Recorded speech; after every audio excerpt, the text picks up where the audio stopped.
Welcome. My name is Barbara Hofstein, and I am the Program Education and Program Committee Chair of Anne Arundel Women Giving Together. I am so glad you are all here to share the Performing Arts During COVID program with us. This will be a webinar which will be recorded for future viewing, available on our website under event resources. The presenters cannot see the audience members. However, by moving your cursor to the bottom of your screen, you will see the Q&A feature. Put your questions in there, and my vice chair, Tatiana, will ask the questions to the presenters after the presentation and at the end of the program.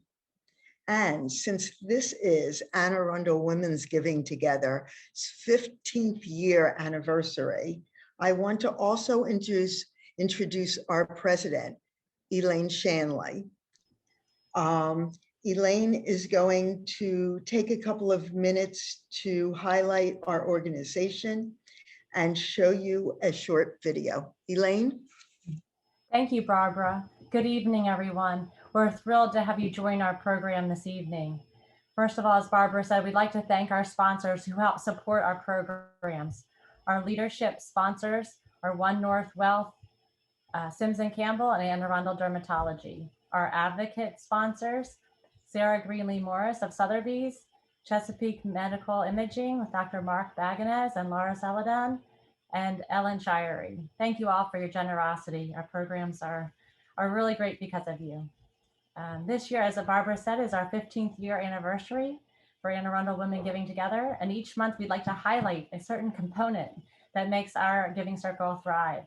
So I have the pleasure tonight of introducing you to a short video that highlights Mary Spencer, the president of the Community Foundation of Anne Arundel County. So thank you and enjoy the program. Greetings. My name is Mary Spencer, and I'm proud to serve as the president and CEO of the Community Foundation of Anne Arundel County, and also proud to be a member of Anne Arundel Women Giving Together. On behalf of our entire staff team and board of directors, I'd like to congratulate Anne Arundel Women Giving Together as we all celebrate 15 years of commitment to the residents of Anne Arundel County. I've been invited to share a very brief overview of the Community Foundation and our special relationship with Anne Arundel Women Giving Together Giving Circle. You may be surprised to know that AAWGT is actually a fund of the Community Foundation. We support the work of the Giving Circle every day through administrative support, asset management, program marketing, and grant-making support. We're extremely proud of the partnership we have and are so inspired by the incredible women who've dedicated countless hours and resources to improving the lives of women, children, and families in Anne Arundel County. The Community Foundation's mission is to inspire and promote giving in Anne Arundel County by connecting people who care with causes that matter. We envision a vibrant and generous community that comes together to enhance the quality of life for all. We're fundraisers, grant makers, and community leaders. All community foundations are tax-exempt nonprofits that serve as publicly supported philanthropic institutions with a long-term goal of building permanent named funds established by many donors for the broad-based charitable benefit of a defined geographic area. Anne Arundel Women Giving Together is a perfect example of such a fund. We're builders and caretakers of permanent community resources, service providers to donors, grant makers, and conveners and collaborators within the community. A community foundation is primarily a grant maker and not a direct service provider. Rather than focusing on servicing a particular community need, a community foundation serves donors and the broad needs of the community. There are actually over 800 community foundations in the US that combined hold over $82 billion in assets and distribute grants of over $7 billion to nonprofits annually. The Community Foundation of Anne Arundel County was founded in 1998, and we're one of 14 community foundations in Maryland. We focus on meeting community needs through personalized service to our donors, offering local expertise and providing community leadership programs to all residents and nonprofits in Anne Arundel County. We help donors develop their philanthropic giving strategy. We facilitate complex forms of giving, and we help people create personal and family legacies through lifetime and estate giving. We offer local expertise about the issues, opportunities, and resources that shape our community, and we monitor all areas of community need. So just like Anne Arundel Women Giving Together, the Community Foundation is committed to making a transformational and long-term impact in our community. Our community leadership initiatives include facilitating the Anne Arundel Estate Planning Council, providing a data-rich community needs assessment report every 3 years called Poverty Amidst Plenty, and hosting educational community impact speaker series programs and strengthening nonprofits programs and events. Each year, the Community Foundation staff works with leadership of Anne Arundel Women Giving Together to ensure that our programs complement each other and that together we're doing all we can to support the community. Anne Arundel Women Giving Together has been an important and respected fund of the Community Foundation for an incredible 15 years. We value and honor this relationship and invite every member of Anne Arundel Women Giving Together to learn more about the Community Foundation and all the ways we can support your philanthropic journey. Our staff is so fortunate to work with hundreds of donors and nonprofits each year, and we hear about the lasting impact that Anne Arundel Women Giving Together has on the lives of countless families through your grant making. Thank you for all you do for women, children, and families. And we celebrate your 15 years of improving lives through your collective commitment to Anne Arundel County. We're here to serve as a resource for each of you. Thank you for having us, and congratulations once again on 15 years of incredible commitment. We are very honored tonight to have 3 very creative and caring people to describe their programs. I want to introduce you to all of them very briefly now. Sally Boyette is the founding artistic director of the Annapolis Shakespeare Company. Can you wave to us? Thank you, Sally. Laura Brino is the outreach coordinator at Maryland Hall. And Nati Dryblad is the founding director of the Annapolis Symphony Academy. We will leave Sally on the screen since she will be our first presenter and see the others later.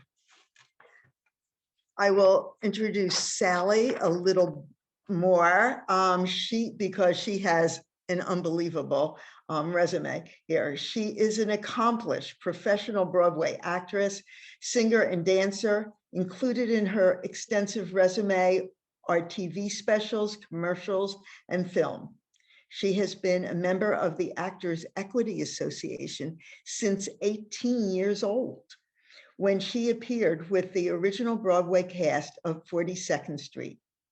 In a regional performance, Sally came to Annapolis 10 years ago by way of Manhattan. She soon founded the Annapolis Shakespeare Company, the Classic Theater of Maryland, a Helen Hayes Award-nominated theater company. As artistic director, her hands are in every aspect of production. The theater is her passion and how she makes a living. But as with many art programs during COVID, Sally sought to reinvent her company and pivot to bring her art to the community in a new way while maintaining COVID guidelines. Sally? With your permission, I'll share my screen. Okay. Hi, everybody. I wish I could see you. It's a little surreal sitting in front of a big monitor. But thank you for having me. Thank you to Anne Arundel Women Giving Together and the entire board and all of the facilitators of this program who were so kind and generous with their time to make sure we were all up to speed on the technology. I wanted to take a a moment since I've been asked to talk about my favorite subject, which is Annapolis Shakespeare Company. Can everybody hear me okay? I'm assuming, so I didn't get any messages otherwise. So I'll take you on a little quick journey. Thank you for that lovely introduction. And I don't think I need to add anything to that. But I would like to take you through just a little bit of the history and the uniqueness of Annapolis Shakespeare Company in case you are not aware of who we are or why we are or what we do. So without further ado, I'm going to launch into my slideshow. I won't read this verbatim, but our mission is to produce bold, reimagined, entertaining, and accessible interpretations of classic works. So this is theater that has stood the test of time, whether it is an American classic, whether it's a modern classic, whether it's a British classic, Shakespeare. We really are interested in doing theater that is still around for a reason, because it's well written, and we want to put a new spin on it and look at it through a different lens. And one of my favorite things to do here at the Annapolis Shakespeare Company is to look at Shakespeare through a lens from maybe the modern era. And I think that's a lot of fun for audiences, and especially useful when you're dealing with student populations and bringing Shakespeare in the classics to students in a school setting. So our vision is to be the leading destination for world-class theater in Maryland. And I firmly believe we can do that. Thank you for mentioning my background in Broadway theater, Broadway musicals, and that's really the, it's the top level that you can achieve and aspire to in the professional theater world. And I believe that that is what makes us quite unique in this market, in this region, is that we do have that aesthetic. That's the aesthetic that I come from. It's the aesthetic that I know. And it's the direction that the company is going in. So let me go to my next one, our educational mission. So education is a huge part of our company. I actually founded the company as an educational initiative in 2010. And I ended up over about a year and a couple of months with 135 students, and I was managing them all by myself. And so it became very clear to me that I needed to have a professional theater company with a strong educational mission, so we could just serve a wider constituency. And that's exactly what happened. So within 3 years, in 2013, I turned the company into a fully professional company with professional actors and designers, and just as the top level that we could afford at the time. And that's always been growing. And I'll tell you a little bit more about that, but I'm happy to share our educational statement. I believe very strongly in classic education. As a classically trained ballet dancer, I trained with New York City Ballet and Joffrey. And I'm a classical musician, classical actress, and a classical singer. So I believe that the classics are really the basic for education when you're looking at the arts. And so that is what we aspire to do here at Annapolis Shakespeare, is to share the wit and wisdom with these wonderful plays. And I think that these plays create empathy in students. It's something that is sometimes lacking in our modern culture. When you bring Shakespeare into the classroom and you start unpacking Romeo and Juliet and the plots and the characterizations and the reason behind the characters' decisions, all of a sudden the students start to identify with those thoughts and feelings and an understanding of looking at life through somebody else's eyes.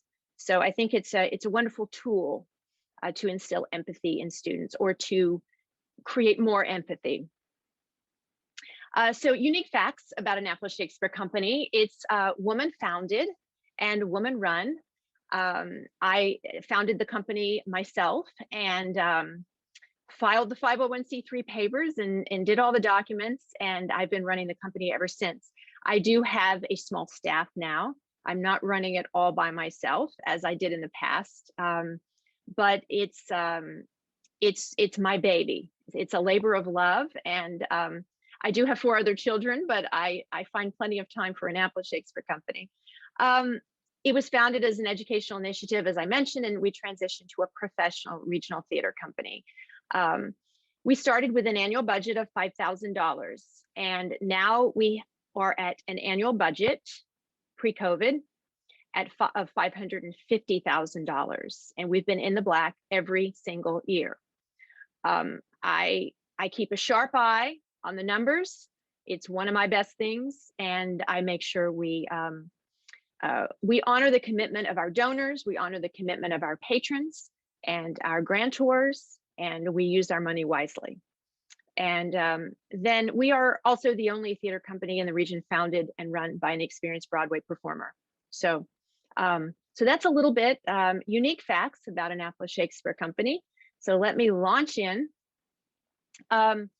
We have amazing diversity in our programming. So we do everything from Shakespeare to modern classics to musicals, outdoor theater, cabaret, and musical reviews. So one of the things I mentioned I love to do, you can see this bottom picture of the gentleman in a fencing costume. That's our Hamlet. We reimagined Hamlet in the modern era, and it was just terrific for the school groups that came in to see it. They really identified with a young Hamlet who, our actor playing Hamlet was in his late 20s, but he was so youthful that I think the students thought he was practically their age, which was very persuasive. And we have done Glass Menagerie, which is pictured here. And recently, right before the shutdown, we did the 39 Steps, which is one of our shows that I'm the most proud of. I think we really reached a new benchmark with that production. And another example of taking the classics and looking at them through a modern lens, or sometimes just an interesting lens, just reimagining them and taking them to a place that nobody's taken them before. Our Comedy of Errors in 2018 was nominated for a Helen Hayes Award. And we've been receiving recommendations for practically all of our productions since we've been a member of Theater Washington in Washington. But this particular show, I set it in the 1890s in Paris with a steampunk theme and a time travel element to it. So it was a lot of fun. There was a lot of gears and a lot of crazy wigs and small hats. But this production was something that I was happy to know that people came back multiple times to see it, because there were so many things to unpack in each performance. We have an original Christmas Carol. So one thing that we do here at Annapolis Shakespeare Company is we do write our own original works sometimes, and as often as we can.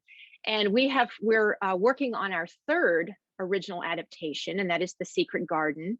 But we've done two. We've done Alice in the Book of Wonderland and our original Christmas Carol, which has received Helen Hayes Award recommendations. And we've been running that for 4 years now. And this past year was a little bit crazy. We actually opened the production. We were allowed to open the weekend after Thanksgiving as planned. And then within a week, it was clear that we were going to be told to shut down because the entire county was shutting down. So we had a plan in place to film it virtually. So we actually we're able to honor all of our tickets this season with virtual productions. And so I'll talk about that in a minute. But these are some pictures from our original Christmas Carol. It's very Dickensian. It's a family classic, and I'm sure we will continue to run this as long as people want to come see it, but it does very well every year. We also do classic music theater. It's one of the things that I did for years and years in New York. When you get to New York and you're in the top 1% category of dancers and you can sing and act, you end up in Broadway musicals. And sometimes you can't get out of Broadway musicals to go do straight plays. But I love musicals, and I really love the joy that musical theater can bring to an audience. And so here are just a couple of examples of, all but one were musicals that I devised or wrote. The one on the bottom is from Cabaret, which is Candor and Ebb. And but we do lots of musical theater here. We have a lot of musical people. And one lovely benefit of having worked in New York and Broadway theater and Disney theater and all over the place is that I've had the opportunity to work with some amazingly talented people. And those friends are, a lot of them still performing on Broadway, and not right at the moment, but they will be again. And they have been for the past 20 to 30 years. Don't do that math, please. And so one of my wonderful friends, Angie Schwar, who starred recently in Broadway's The Prom as Angie, a role written for her, she came to sing with us in our cabaret, and that's her in the middle there, obviously. And my friend Renee on the left of the screen is a Drama Desk Award winner for an original production that he premiered off Broadway. And our lovely Lalo Medina, who's down right, is one of our cabaret artists as well, and an international, a bit of an international performer. And so the cabarets are something we have in our cabaret space at our theater. We have a terrific facility that we've worked on over the past couple of years. We have 125 seat black box arena style seating. So every seat is a terrific view. You're sitting up a little bit above, about 16 inches above the person in front of you. And no seat is farther than about 20 feet from the action. So it's a lovely little theater. The acoustics are absolutely terrific, whether we are miking a musical review or whether we're just using acoustic voices with a straight play or Shakespeare. And we also have a cabaret space, which we took the last 2 months of downtime. And a friend of mine is a Broadway designer, and she came in and she completely redesigned for a very, very reasonable rate our cabaret space. We now have a stage in our cabaret. We have some terrific backdrops, and we have a proscenium, and it's all painted. I can't wait for everybody to see it. And it's in our new live streaming cabarets that we're sending out. But I wanted to just give a friendly plug for Angie. She's coming back down for our May cabaret. And Ian Knauer from Broadway's Anastasia is coming back down for our, he's April, she's May.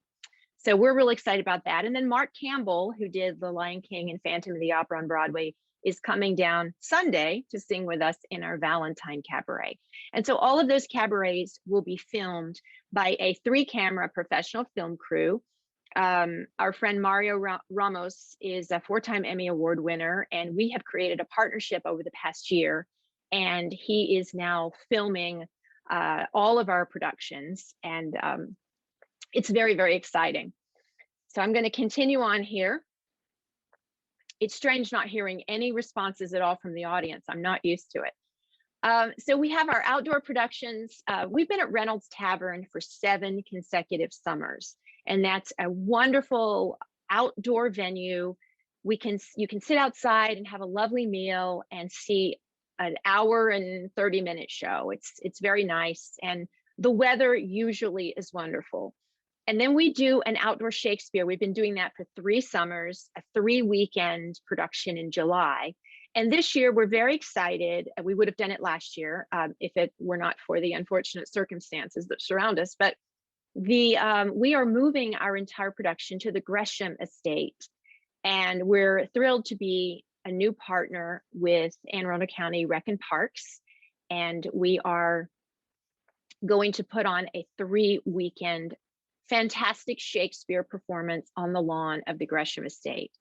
So I hope everybody will come and see that. It's another wonderful opportunity for our educational initiatives to bring in interns for the summer, both high school interns and also interns from the university level. So we do have multiple levels of internships and mentorships for these young people. I'm very, very excited to announce that over the past 2 months, we hired a director of education and community engagement to the company. And that is our dear, dear friend, Dexter Hamlet. And we've been working together since 2014. He's been an official company member here for the past several years. He's been playing our Ebenezer Scrooge, and he's in practically every single show that you can see on our stage. And he was even in our jukebox review this past weekend. So Dexter is a CalArts trained classical actor. He had a wonderful career in television and film and theater. Then he moved back to the Washington, D.C. area pretty recently, and he and his wife settled actually in Edgewater. So we're really thrilled that they're here, and he's come on board as our Director of Education and Community Engagement. He's already hitting the ground running as much as we can right now with outreach to senior centers and school groups and community centers and just all of the different underserved youth populations in our county. And our goal is to get all of the students, especially the students, the children in our area, in for after school and Saturday programs, so we can offer classes. And we have an entire plan in place, and we were supposed to kick it off in September, but that's been pushed back. But hopefully by summer, we'll be able to open our summer camps and for the younger kids and our after school and Saturday programs. So we're really excited about that, and Dexter is leading that initiative. So we do school matinees with workshops and post-performance talkbacks with all of our professional productions, most especially our Shakespeare and our classic plays. And those seem to be the most popular. And so we'll bring the students in the picture on the right, you see Donald Hicken. Donald is a Tony nominee. He was a finalist, one of 3, for the first Excellence in Education Tony Award that they gave just a few years ago. And Donald ran the theater department at the Baltimore School for the Arts for 37 years. He recently retired, and we started working together. He came on board here as a resident director, and we co-write some of the productions, and he's also now chairing our board. And so, so Donald he's been involved with 5 major regional theater companies from their inception. One of them is Everyman Theater, one is the Hippodrome, one is the, they escape me, there are so many, but one is the National Shakespeare Company. So we're very fortunate to have Donald and his expertise and his leadership right now as we navigate this, this tough time for theaters. But we do bring the students in, and we give them usually an hour-long workshop in our theater. You can see that is in one of our studios. And then the students get a little background on the play, they get some information, and they sit down and watch the performance. And then after the performance, they have an opportunity, we bring the actors on stage, and the students have an opportunity to quiz them on anything from how did they get started in acting to what was your character thinking when you did this or that. And it's a really engaging way to really tie in the elements of the story, especially when you're dealing with classic works in Shakespeare. You'd think that students, it might be over their heads, but it really isn't. When you have fantastic actors and a really great concept on stage, the students understand exactly what's happening, and they're right there. And the questions that these young people ask at the end of our productions are astounding. They're very, very really thoughtful questions, and we're really excited to be able to bring this work to the community. We also work with younger students as well. Now we've been the recipient of the Arts Angels grant with Anne Arundel County Arts Council, who is one of our supporters, and we are so grateful to them. And we are able to work with local youth when there's an opportunity for children in one of our professional shows. We try to cast as many local children as we possibly can. So these adorable urchins are from our production of Oliver, which was about 2 years ago. But you can see them being put through their paces there with our musical director, Mark Irwin, who has 20 Broadway shows to his credit. And then you can see them rehearsing on the stage. So it was a lot of fun working with the local kids. We also do workshops in schools. So we have been one of the largest arts providers for Anne Arundel County Public Schools, and especially in the magnet program at Bates and Brooklyn Park and Annapolis PVA and Broadneck PVA. So we send our teaching artists in to work with the students on anything from acting to improvisation and musical theater, stage combat. You can see a stage combat moment happening on the left of the screen. And stage combat is popular with all of the kids. As you can imagine, it's a lot of fun.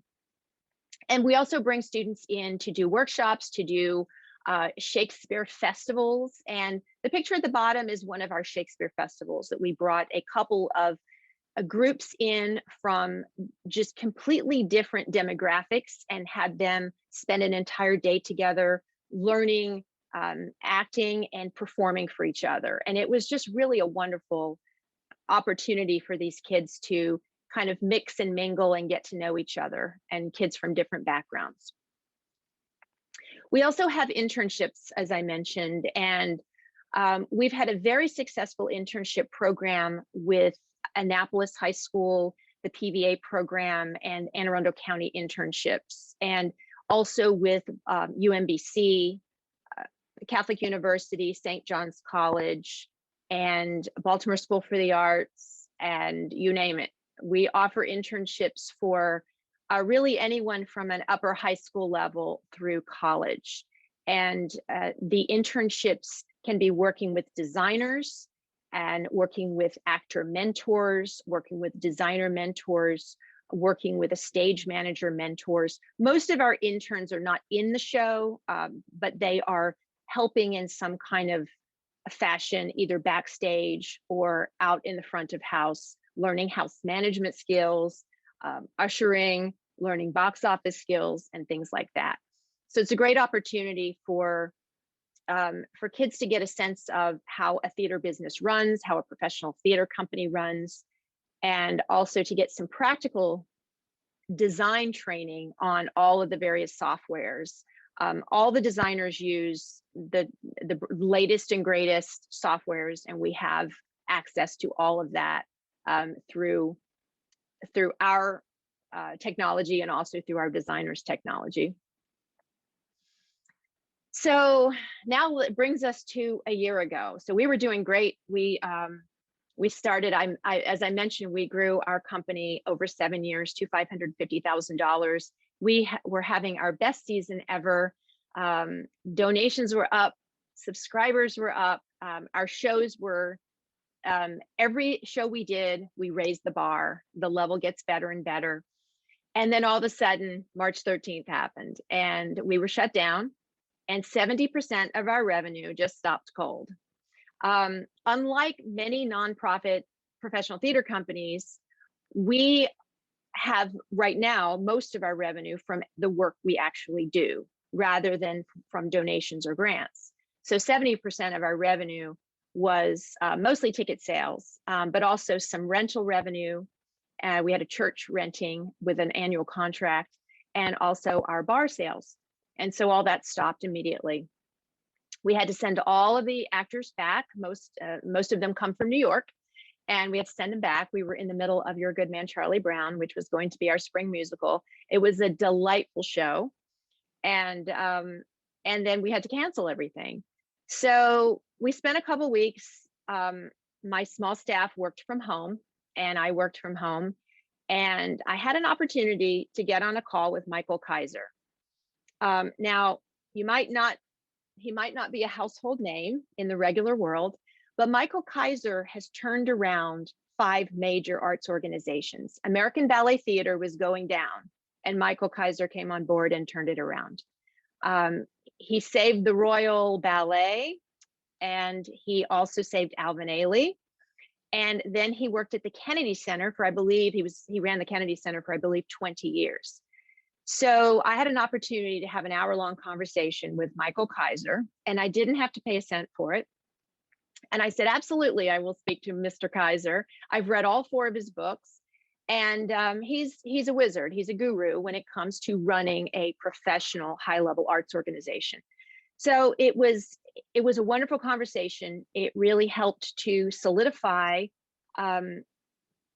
the belief that we were doing everything right. We did have a surplus for a rainy day, as your Allie, host. Yes. this has been wonderful, and I learned so much. but we need to move on. Will you be wrapping up very soon? Sure. Okay. Thank So, you. yeah. So I'm just going to go through really fast and tell you about our COVID response. So we did a production of Romeo and Juliet for Anne Arundel County Public Schools, and this was a virtual production with Laura Rockland and Dexter. All of our artists did interviews. We did a production of Spoon River, which is on YouTube. You can watch that for free. We have done, let's see, I'm going to skip past that because we don't want to see that. We've done an educational monologue series where we have created 40 classic monologues from Shakespeare, and this is being packaged free for students as reference along with artist interviews as they prepare for college auditions. We have artist interviews where I sat down with all of our artists and talked to them about their goals and their history. We've done an Emily Dickinson project filmed on location at historic London town, and that's being edited. We have a live stream. We have a cabaret that we did in August. I'm not going to go through. You can see all these on our YouTube channel. We did a gala, which was very successful. My friend Mario Ramos put together a commercial for us. We did an Italian cabaret with Christine, who's our favorite cabaret singer. And I just want to show you a little bit of a clip of our, we did our Christmas Carol.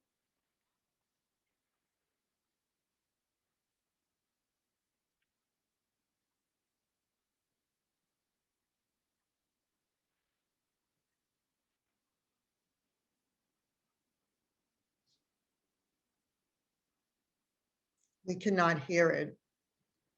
Great. So could you hear that? No. No. Okay. Well, then I'll move on. I won't show the, we're also doing cabarets. This is a shot of our new cabaret space. It's quite lovely. And so you can see this live or in person. We have a monthly cabaret series. We just put out Monday, All That Jazz, which is a new all virtual production, a lot of Fosse numbers and a lot of songs with the Unified Jazz Ensemble. And then coming up, we have a jukebox review, which is a lot of singing and dancing and great tunes from the 1950s and early Motown. And then real briefly before I go, just wanted to talk about our new film, Macbeth. We did a feature film while we were shut down in October with a professional film crew. I directed it.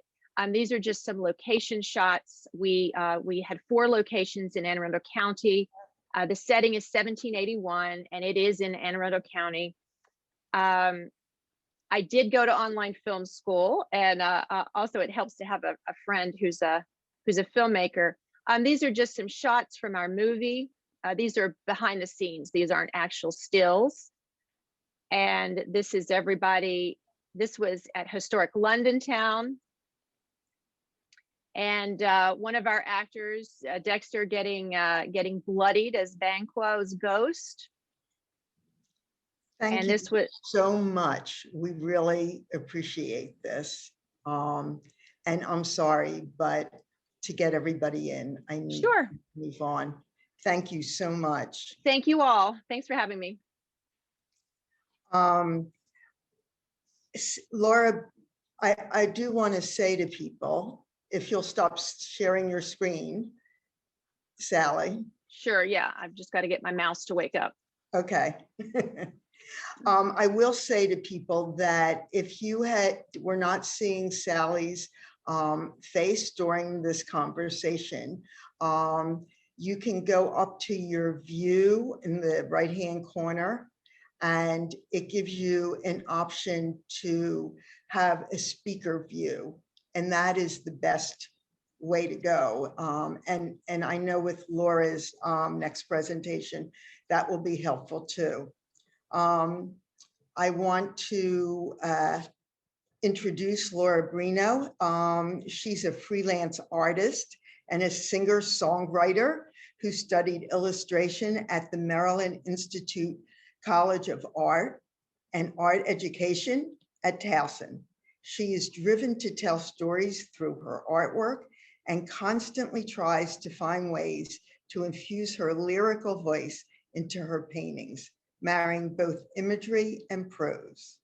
She has released 4 albums under her name, as well as her band, Lily and the Pearl.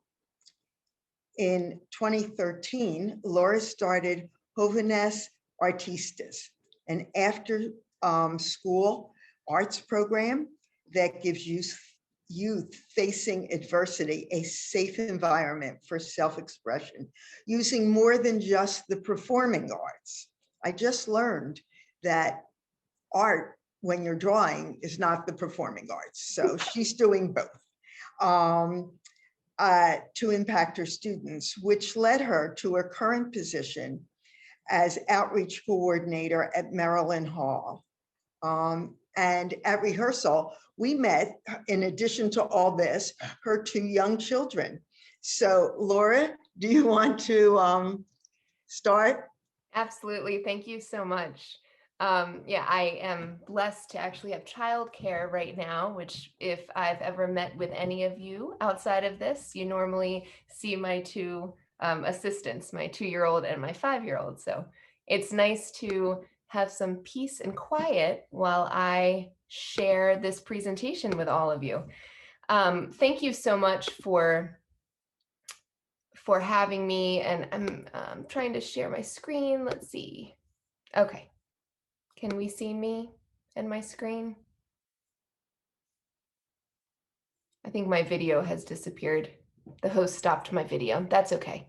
Barbara, will you give me a thumbs up if you can see my screen? Okay, great. So like Barbara said, I'm the outreach coordinator at Maryland Hall. I today would like to go over just a little bit of how we responded to COVID with our performing arts program, but also really talk about our outreach programming. Maryland Hall is our cultural hub here in Annapolis. We have everything from performing arts venues. We have an extensive education program. We have artist studios, we have gallery spaces, resident companies. The building was the original Annapolis High School, and in the 70s, a group of artists came together and they turned it into what we know it as today. So in terms of performing arts, we have 3 big venues that we utilize. We have the main theater, where we seat over 700 people, and non-COVID times have over 125 performances each year. And that's everything from ballets to symphonies to concerts for kids. So a lot of diversity there. We also have the Bowen Theater, which was the original Annapolis High School gymnasium, and that got it turned into a black box theater. That seats 180 people. And it's this great space for screening films, having concerts. And I'll talk about this a little bit later with some of our outreach programming, how we've used that theater. The last big venue for performing arts is our outdoor campus. So we've really tried to activate our outdoor campus in non-COVID times. Here you can see a band is playing in the Labyrinth. Once COVID really shut us down, or I would say severely limited what we could do, we really went to our outdoor campus. We turned to that. And so what we transitioned into doing, besides virtual programming, is we really wanted to find a way to gather people safely still, and knowing that we could do that outdoors. We started a Front Stairs concert series in September with our Arts Alive event and hosted a number of different concerts. We also hosted Annapolis Film Festival. And what I'm going to show you is a little clip that they put together to really show what it looked like as we responded to COVID and how we could still safely gather people. Hopefully you can hear the sound. I'm going to keep myself unmuted. If somebody can show up on video and just give me a thumbs up that you can hear the sound. I'm going to play it now.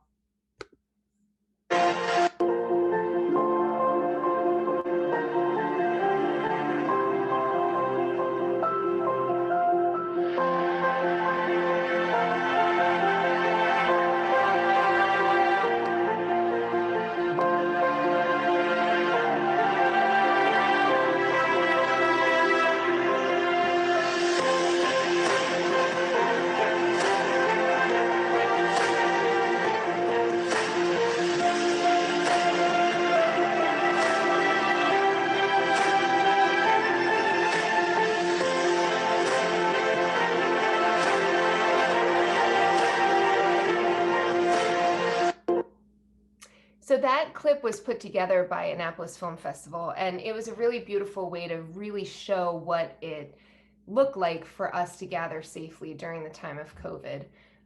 Like I said, we were very limited to what we could do indoors.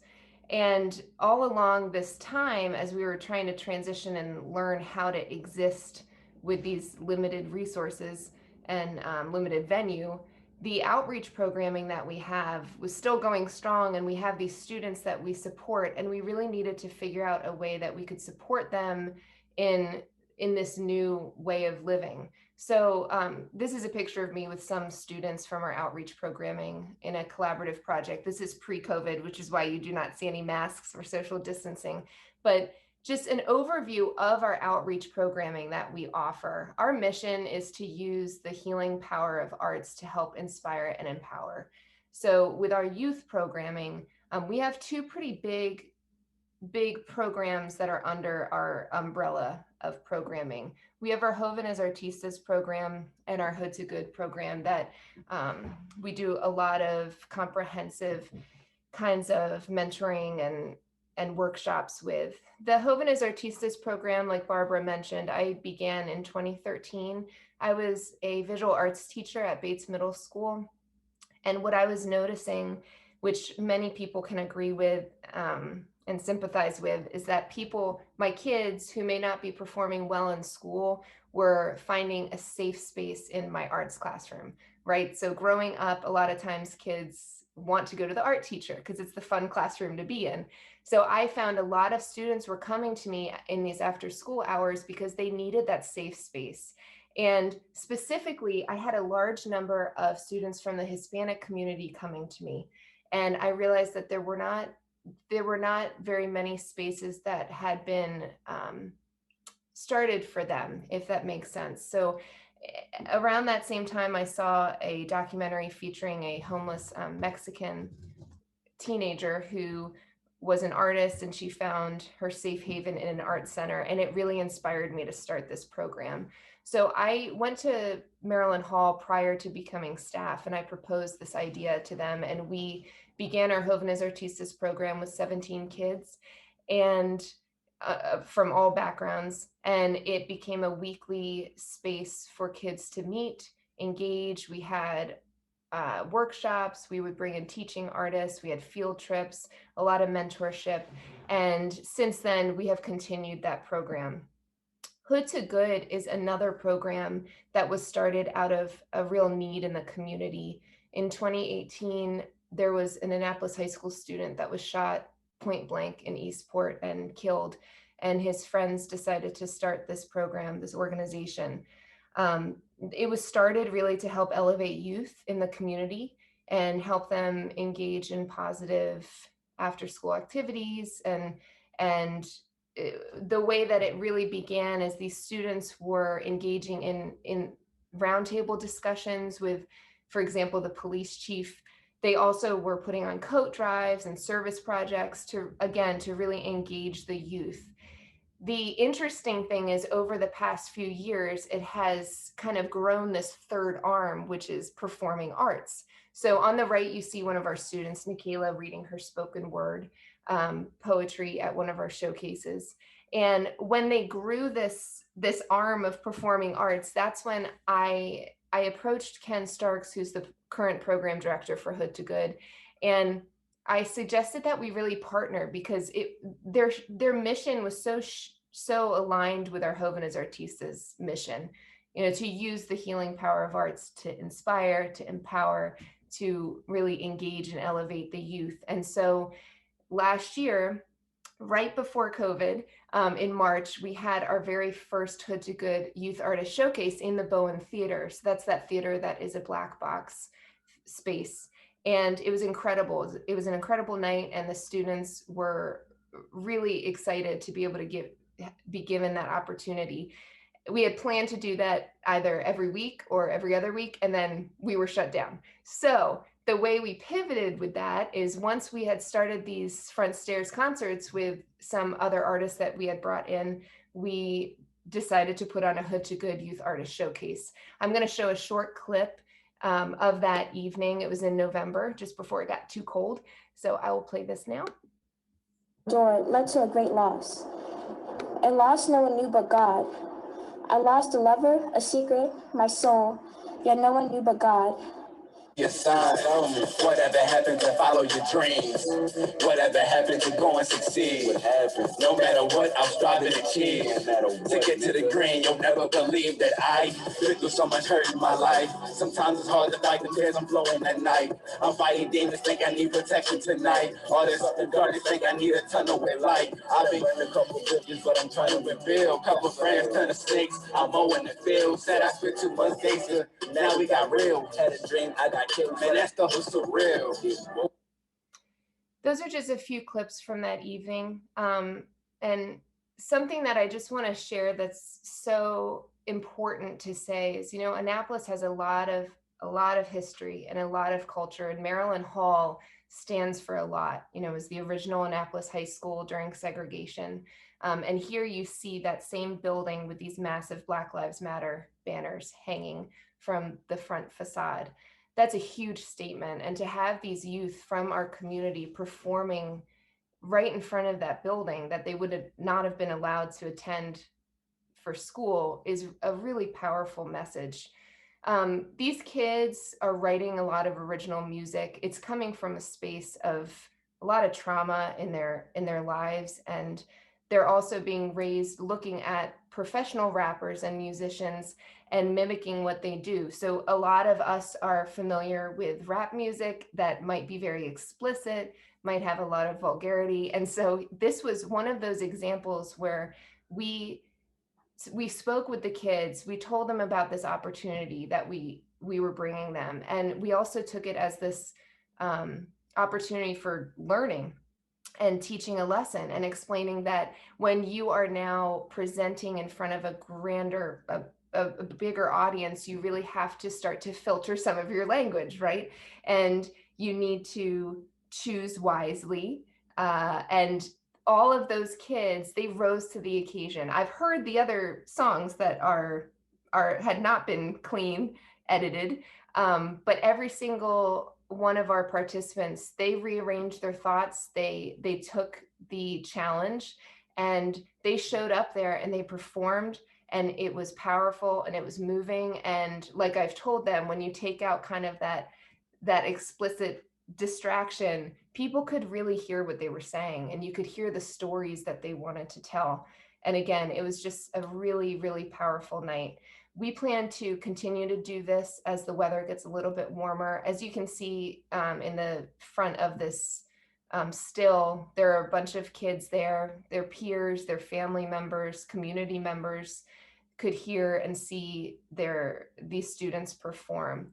At the same time, or actually shortly after, we had our Art of Activism exhibit inside the building and outside. If you go by Maryland Hall right now, you will see these same banners, but they have been repurposed by 6 different Black artists from the area. And all throughout the building, we also have the artwork from those artists. And it's a really powerful, powerful exhibit. That is still up right now, and our exhibit hours are on Wednesdays and Fridays, 3:30 to 6:30. So I really encourage you to just go in and see what's happening there. So besides this, we will continue to offer these. Door led to a great loss. We also have, and here's a picture of some of them performing. We have also developed a newer program called the Empower program. And our Empower program goes off of what we're already doing with our Jóvenes Artistas and our Hood to Good program, but we are working with our older students. So I have a lot of kids who I worked with in Jóvenes Artistas who are now they have aged out of that program, but they are still around and they still need the support and resources. And so our Empower program is for youth ages 18 to 23. And we enroll students into this and they build their own independent project that they're going to work on for 9 months. And we work with them one-on-one to help facilitate that project and help see it through and connect them with different people in the industry, in the arts.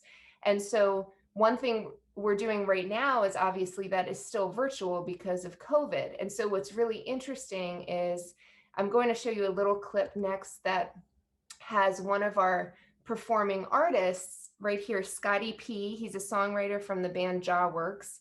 And in non-COVID times, we would have him in the classroom. He would be working with the kids. He would be performing. And now we're doing that via Zoom. And so here, I'm going to play a little clip from one of our Zoom meetings 2 weeks ago. He's finishing up performing a poetry piece for some of the kids and then just listening to their conversation afterwards. Must be the season, the coming, and then the going away. You're going to learn about loss. Everyone have to pay the cost. And I was thinking about so much when I wrote those words, man, people passing away, thinking about my mom's memory and how my 81-year-old mother is now starting to forget things and the havoc that plays with her daily life, you know, what that does to her mental well-being, but not just her, how her forgetting things is starting to mess up my older brothers and me's lives, right? Because she doesn't remember things that she said or did the day before, and the anxiety that it's causing us as must be the season. Oh, sorry. And sources for spiritual food that we can eat and sustain ourselves with, you know? I think that's what art does for me. And man, whew, I didn't expect to share all that today, but appreciate y'all listening. That's yeah, Scotty, it opens your heart, man. Art does. Art gives you the platform and the space to be vulnerable, to be transparent, and to be authentic. So I wanted to share that because I just think it's so important to see the work that's happening behind closed doors. You know, this is happening every day. We're working with these kids one-on-one and bringing the artists to them and helping empower them. One of the students that you saw in that video, he started in Jóvenes Artistas when he was in 7th grade. He's now 22 years old. And he was arrested when he was 18 for a petty drug charge. And well, actually, I'm sorry, when he was 17. And when he turned 18, he was arrested by ICE because he was undocumented. And he's now awaiting a deportation hearing that has been pushed back by 2 years, which is an amazing gift. But the day after that hearing got pushed back by 2 years, which was 2 weeks ago, he called me up to ask what program was happening so he could join in. So again, it's this continued support and place of refuge for these kids. I have one more clip that's really powerful of one of our students, and I'm pushing my 20 minutes, so I want to get this in there because I think it's really powerful. But I just wanted to say that student and the student I'm about to share, Luis, who's right here, you know, a year ago, December, one of our original students in Jóvenes was shot and killed in Annapolis. And that day, all of our kids came to Maryland Hall. They came there to debrief. They came there to talk. And again, they came there because it's their safe space. And that's what we are continually striving to do, is to create another place for them to really call home. So I'm going to finish up with sharing this testimonial by Luis. I find it really powerful. And then, yeah, I'll give it back to Barbara. I really appreciate you guys watching and listening.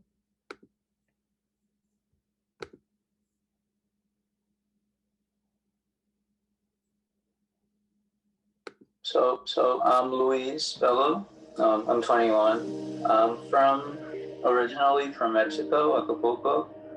I was brought over here by my mom when I was 8 years old. I had always been doing art, but it wasn't until I came over here and saw kind of like the different types of art that people were making that I got really sort of like inspired to really jump in there and start doing my own. In a way, it saved my life, I would always say that, because for a while I was in foster care at one point in my life because I was being pretty bad for my mom, and so I was taken away. And I got really depressed at that time. I attempted to commit suicide about 3 times within my stay in foster care. And I realized that like art was the one thing keeping me from like going back to talking to those friends that got me in the trouble that I was in the first place. Not saying that it was fully on them, obviously. Part of it was on me. But it was because of the people that I was hanging out with that I got sent away in the first place.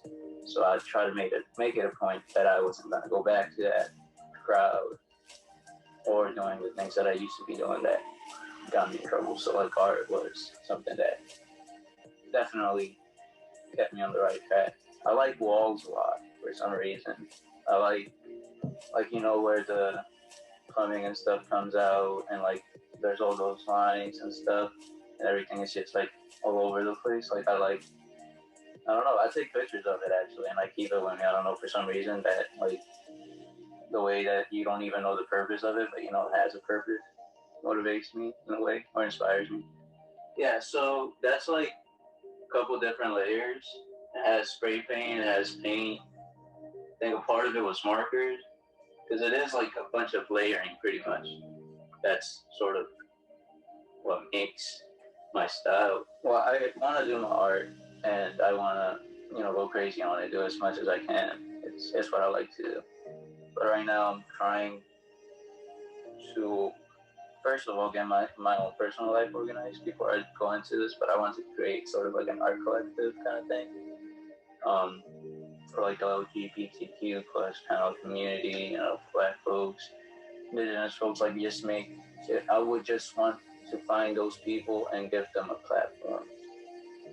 To me, Jóvenes Artistas was really important. I would say that just because they, like Miss Brino, since she's the founder of it, she like really cares about the kids. Like, like it's not just art. It's like, people talk about the stuff that's going on in their personal life, and then like they have been there kind of like for my full ride, and like have continuously given me like a safe place, which is ultimately what it is.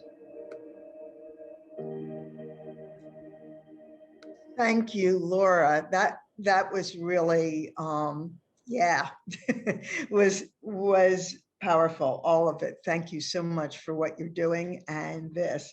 I think we're going to move on to Nati. I think because we're so behind here, I don't know if we'll have a lot of time for questions, but I will send you all the participants an email. And if you have questions that you want, we can put them forward if we don't have time to do it. I will also, Anne Arundel Women Giving Together have some of the most dynamic, amazing women. And before I give the stage to Nadi, I want to thank and recognize two of our very own members who helped independently encourage and provided the original funding for the beginning of the ASO Academy. Ann Campbell Chambliss and her husband, Pete, who you will see in a film shortly, were the funders, and Anna Greenberg, one of our founding members of AAWGT, was the encourager. Nati Dryblad has concertized and performed solos across 4 continents.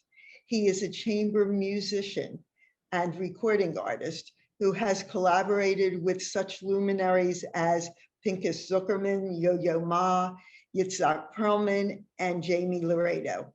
He is currently the director of chamber music at Georgetown University.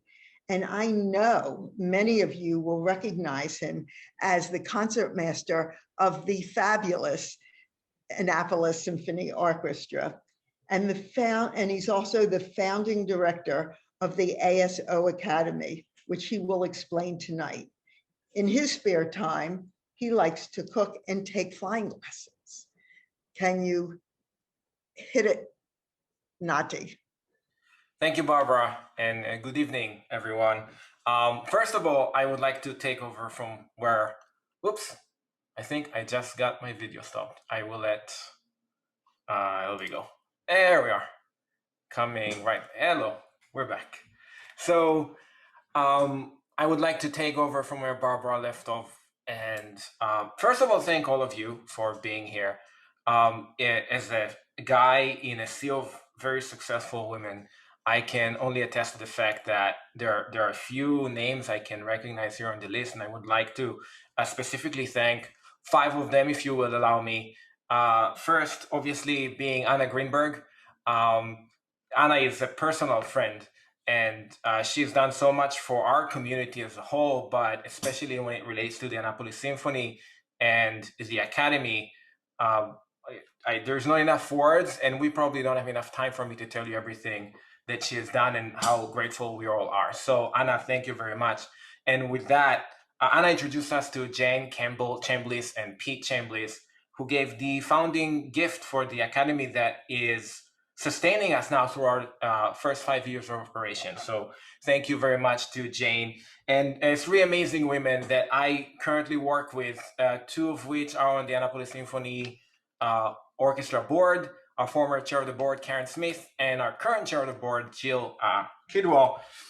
And a project like this will not be possible without strong women.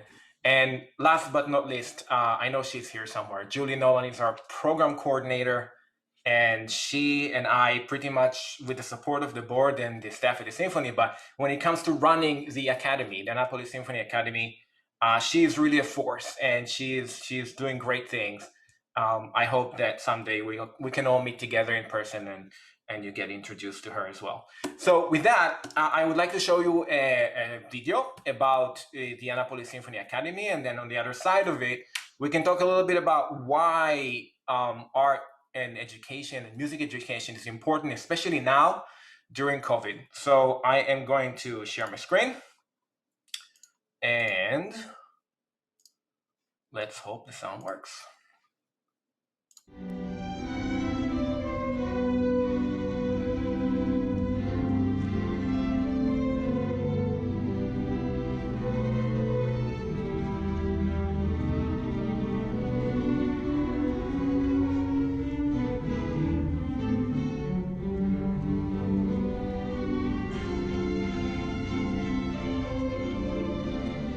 It's quite amazing. We've grown quite exponentially, and we have 46 students now. It's just amazing to see that the kids do so well, and to see something like this that was on paper actually happening.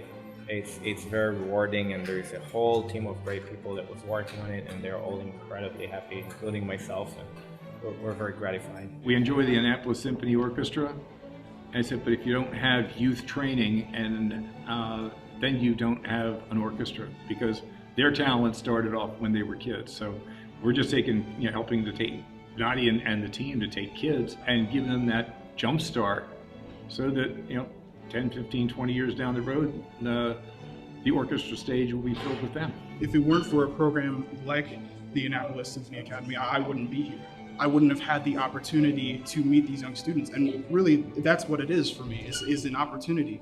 I get to see the next generation of music coming to life right before my eyes. It's a transitional period for me, if you will, going from playing with and looking up to my mentors to now laying down a foundation for the next generation of music makers and artists. So having a program like this is it's vital, and we absolutely need more. I would describe it, first of all, fun. It's not like it's super tight, and like some places can be a little scary when you play an instrument. We're more free, we talk, we have jokes even during ensembles and stuff, and it's just a really good way to learn how to play your instrument better. Pienso que la academia nos da la oportunidad para nuestros niños a ser parte de nuevos conocimientos a través de los maestros, y pienso que con la ayuda de la academia los niños están aprendiendo bastante, y sobre todo con los maestros que tienen un nivel avanzado para que ellos puedan aprender más en sus habilidades en la música. When I first started, I wasn't the best. Like I didn't have a lot of self-confidence in confidence in myself, and being an ASA has helped me know that whatever I do, and if I'm happy, then that's fine. The children today, they get bombarded with so much, where the music gives them the strength and the individuality to express themselves through their music. And it's only them. When they're studying and practicing, it's them and the music. But then when they join a group and perform, that is something amazing. That it's a teamwork. And not one person makes the orchestra. They all make the orchestra. To hear these such young students, these young performers putting so much passion into the music and to bring it to life the way that they do, it's moving, and it's a transformative experience, honestly, and it gives me kind of a new perspective in terms of like a new hope for the future of classical music and music in general. It's hard to tell where a student will actually end up. Our goal is to give them the best musical education we can give them. And whether they become professional musicians or music lovers, or they take it and they become amateur musicians. I have a lot of friends who became lawyers and doctors, and they were better for it because they were studying music. That's kind of what we want to give them, this opportunity to explore, to learn, to have a great time, and then choose what they want to do with it when they're done. It gives you a better opportunity to give you different colleges, and just knowing that you were in the Indianapolis Symphony is just like a step further to getting into all these different orchestras. When I grow up, I want to either be a professional cellist and play like a solos for everyone, or a composer / conductor and compose good music. Our dream is to see their dreams come true. To keep them engaged so that the talent they have is developed, promoted, so that they have a future, so they can go from high school to college and maybe major in music there, and then when they come out of college, there's a job for them. It's called a symphony orchestra. I'm hoping to see some of them on some stage somewhere. Stay in Annapolis, fine, but the thing is, we're just helping the orchestra fill seats that over time are going to become vacant. And if we don't have a youth program training people now, then we won't have an orchestra on stage. Come to hear the kids in their concerts, in their recitals, donate through the website turntoyouth.org. Any way that can help them helps us to help them. And I can go on and on about supporting. We have a lot of information about it on our website, and I would welcome everybody to visit it and help any way that they can.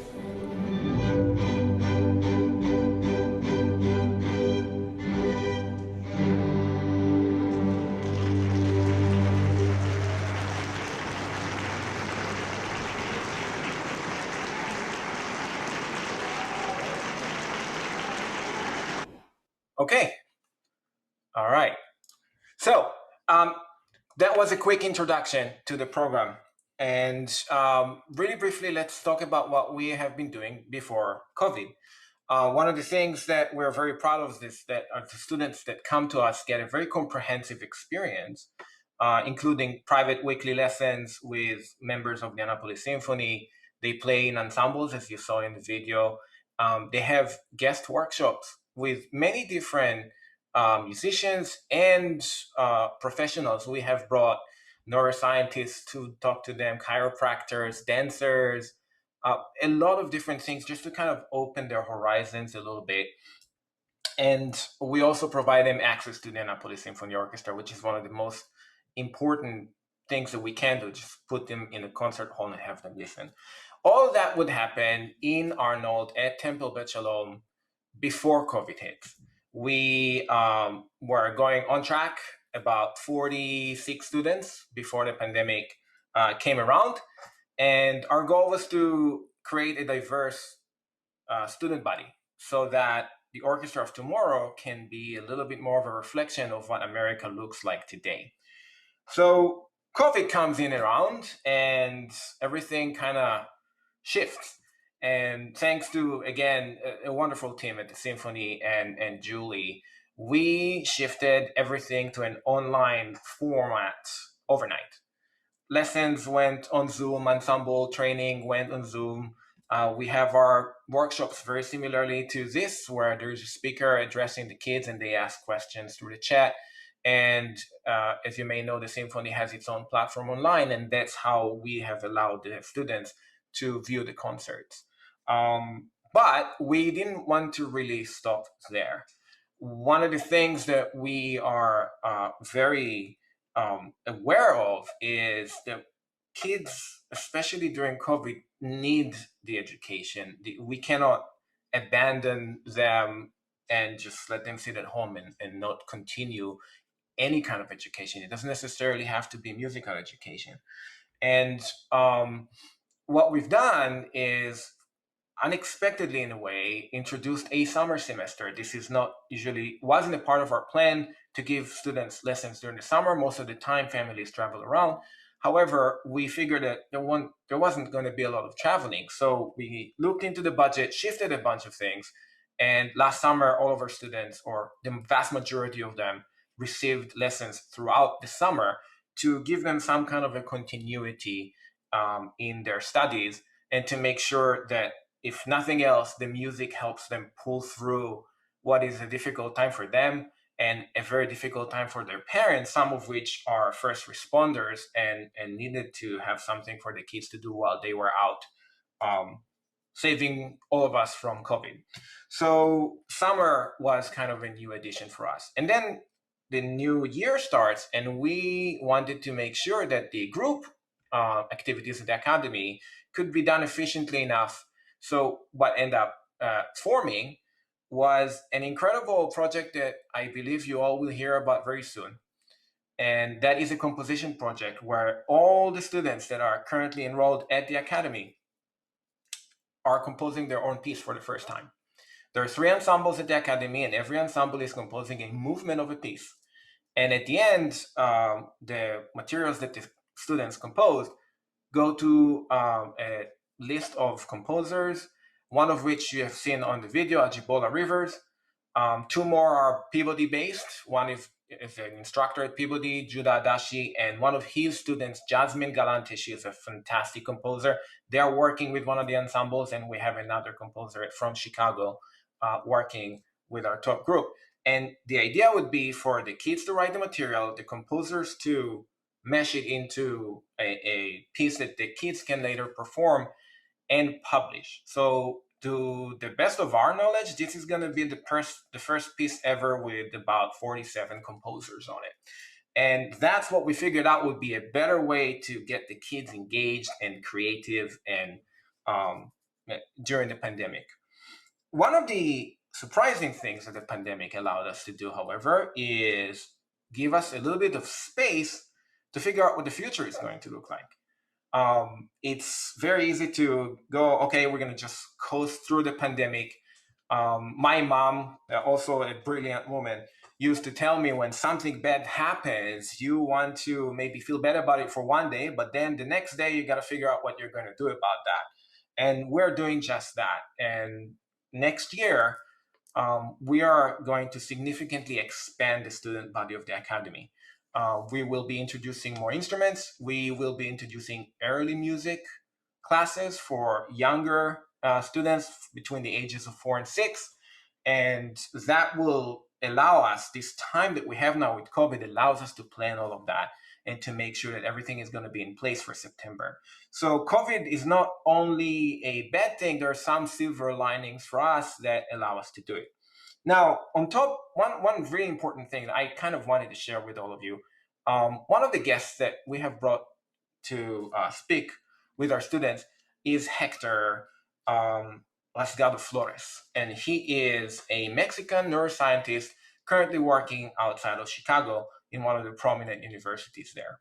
He came in and gave a class of about 25 students from ages 8 to 18, 1.5 hour presentation about how their brain changes because of music. I've never seen an 8-year-old glued to an instruction like they were glued to him, and they kept him there for a good 2 hours trying to ask him questions about everything that he told them. One of the things I want to share with you and why music education is important, but especially now that the kids actually have more time to do it, is this little slide that Hector provided us. I'm going to put it right on the screen for all of you to see, and right there.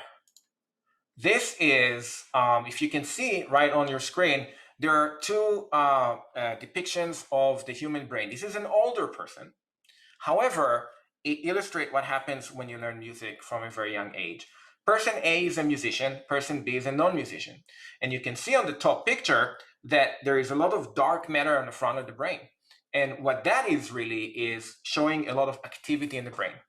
And the non-musician, it's very great, which for the purposes of this comparison is not necessarily a good, not a bad thing, but it's not as good as having that dark matter up there. Another thing that is very important is, if you look at the bottom two pictures, is those fibers, those connections between the right and the left side of our brains. And if you look at the musician connections, they're thicker, there's more of them. And if you look at the connections on the non-musician, they're a little bit thinner and there are a little bit less of them. So what we're learning from this is that when you train from a very young age to play an instrument, your brain changes completely. The ability to have that bandwidth between the left and the right side of the brain is so important to transfer messages back and forth. So while, especially in a pandemic, we have more opportunities and more ways to provide that kind of an education to our students, and while the pandemic is holding them back, we can try and wire them better for their future while they're still at home and unfortunately can't go anywhere. So with that, I would almost bounce it back to you. I guess Tatiana is almost there, ready to go. But as always, we are very grateful for all the support that we're receiving from a lot of the members here in this meeting. But you know, this group in general, I believe I may have spoken to this group a few years ago with Patrick Nugent. Back at the time, this was on paper. That was 3-4 years ago, and now it's happening and it's taking a life of its own. So with that, I know we are running a little bit out of time. I wish I had more time to speak with you, but thank you very much for being here, and hopefully we'll see you again in person soon. Thank you. And if Laura and Sally could come on video, that would be good too. So first, thank you for all the wonderful job you're doing in Anne Arundel County. You're really transforming our communities in very, very positive ways. We're going to do maybe just a couple of questions. And as Barbara said, if you have more questions, there will be an email to address those. There is one, which is, will the Annapolis Symphony Orchestra, the ballet, and the opera still be performing at Maryland Hall? Yes. So we are still in our reopening stage. So we're slowly transitioning back into our programming, but they, as soon as they, as we have the go ahead and they have proposed programs, absolutely. And a question for Sally is, if people are vaccinated, can we come to live performances? Well, the vaccination status does not have anything to do with whether you can come to the theater. It just has to do with when we reopen the theater. They just recently said we could reopen at 25% capacity. I think the vaccination status of people is whether they're comfortable coming out, but we don't require people to be vaccinated to come to the theater. And there's one question about how are the artists adjusting to not having live audiences and not having the rush of the audience for anyone? This is difficult. It is difficult. I can tell you as an Annapolis Symphony member, a lot of the concerts were straight out the window, not just not performing, just not having any concerts. But, you know, a lot of people, and I can tell you from experience, you might see a little bit behind me right there, there's a little bit of a bookcase. That bookcase was built by my very good friend and the assistant concertmaster of the Annapolis Symphony. So people find other things to do during COVID. And he is a fantastic craftsman, as you can tell. But to go back to the question, nothing beats a live audience. And nothing beats a live performance, never. And I can't wait for the day where with vaccines, everybody feels very comfortable going to the concert hall and the orchestra can go back on stage, and I'm sure the theater and in Maryland Hall case is the same thing, and we can all interact because it's great. I'm loving this time with you guys or ladies, but in person is so much better. So it is time. So it has been a real pleasure to learn about your organizations and your missions, and thank you again for presenting today. Also, I want to thank all the viewers today. I hope you enjoyed this program, and please join us again soon, and have a wonderful evening, everyone.